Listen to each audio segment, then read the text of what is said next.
If he does have a few more years, then one of the questions the Patriots will face is what to do with Jimmy Garoppolo. He's still on his rookie contract through next season, though, and could be moved.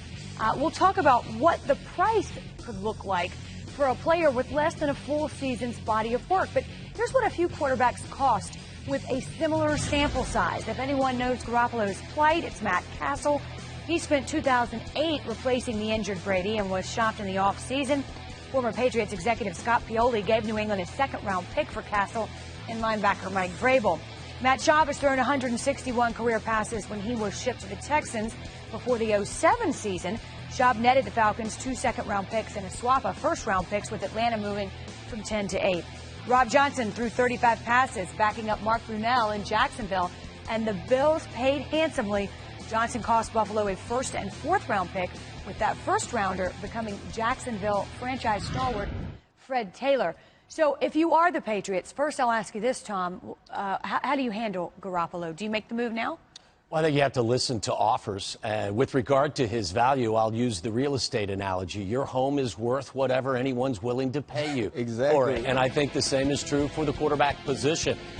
In an ideal scenario, I'm sure most front office executives would tell you a second and change is probably the appraised value of Jimmy Garoppolo. I believe because of the quarterback class that exists in the upcoming draft and the need for signal callers, I think somebody will, in fact, offer the Patriots a first-round draft pick, and I think Bill Belichick and the Patriots are going to have a difficult decision whether or not they should take that. Because clearly Garoppolo is somebody you'd like to have backing up Tom Brady. He's there, and at least from what we saw, which was limited, he can step in and win football games. Having said that, it's a whole different story once he faces free agency, and historically the team moves before that in New England. Well, that's what they do. We've seen them draft Tom Brady's replacement like 7 times now. We're always waiting, like, okay, this has to be the year Tom Brady isn't Tommy terrific. And he continues to play, and they have said out of that camp that they believe he has 3 to 5 more good years left in him. So I'm with Tom. If you can get something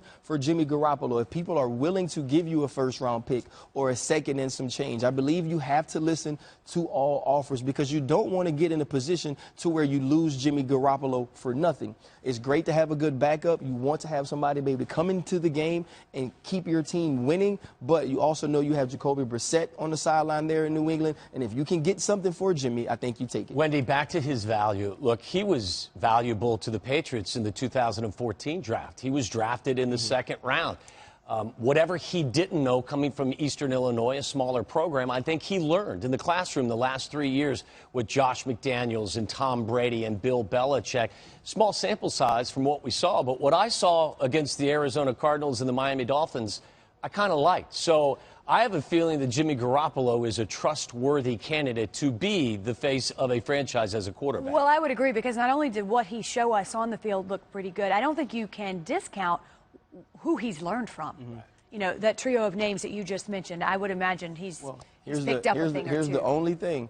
There's been some people been in that same room that many have felt this way about. Kansas City, the Houston Texans, and they've gotten the Tom Brady backup, and it hasn't worked out. I think you have to be leery of that, but in a quarterback-starved league and with the guys coming out in the draft, I think there'll be some value for him on the market. Somebody will take a chance. And, you know, Tom Brady's backup, I wouldn't worry. He's in, like, 2nd grade right now.